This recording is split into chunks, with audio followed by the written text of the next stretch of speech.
ঘূর্ণিঝড় রিমালে ক্ষতিগ্রস্ত খুলনার কয়রার উপকূলবাসী বেড়ি বাঁধের ভাঙন মেরামতের পর এখন ব্যস্ত বাড়িঘর মেরামতে।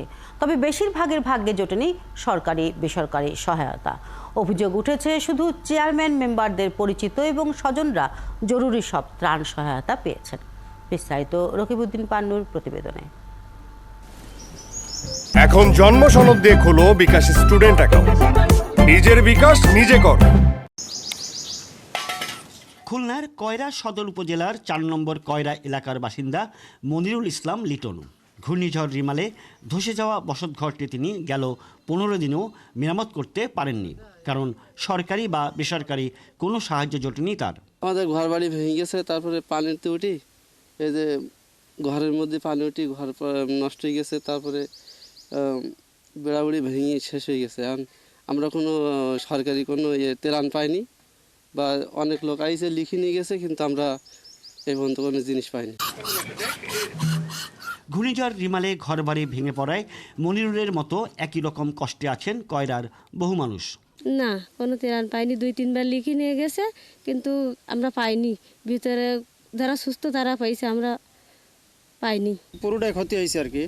তবে আমরা ত্রাণ বিষয় নিয়ে কোনো সহযোগিতা পাইনি সরকারিভাবে আর কি। ভাঙ্গা ঘরে মেরামত করার জন্য কোনো তো টাকা পয়সা পাইনি, এখন ভাঙ্গা ঘরেই থাকতেছি।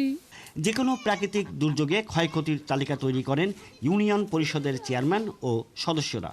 তবে সেই তালিকায় প্রত্যন্ত এলাকার ক্ষতিগ্রস্তদের নাম নেই, এমন অভিযোগ সমাজকর্মীদের। সরকারিভাবে কোনো ত্রাণ এখনও দেওয়া হয়নি। বেসরকারি সংস্থা, একাধিক বেসরকারি সংস্থা এগুলো সরজমিনে যেয়ে তারা কিছু কিছু পরিবারকে টাকা দিচ্ছে। অবশ্য সকল ক্ষতিগ্রস্তের নামই তালিকায় আছে দাবি করেন ইউনিয়ন পরিষদ সদস্যরা। আমাদের নিজস্ব লোক দিয়ে প্রতি বাড়ি বাড়ি যাইয়ে এগুলো আমরা সার্ভে করেছি যে কারা পাওয়ার যোগ্য, কাদের ক্ষতিগ্রস্ত হয়েছে, এগুলো আমরা তাদের কাছে তালিকা দিয়েছি। শুকনো খাবার কিংবা মোমবাতি এগুলোর জন্য ৫,০০০ করে টাকা দিয়েছিল। আর অন্য কোনো সাহায্য দিয়েছে কিনা তাও আমি জানি না, সরকারিভাবে কোনো বরাদ্দ আমি জানি না। সরকারি হিসেবে কয়রা উপজেলায় ঘূর্ণিঝড় রিমালে সম্পূর্ণ ক্ষতিগ্রস্ত হয়েছে ১,৬২৫টি ঘরবাড়ি, আর আংশিক ক্ষতি হয়েছে ২৮,৩৯৬টি। রকিবউদ্দিন পান্নু, ৭১, খুলনা।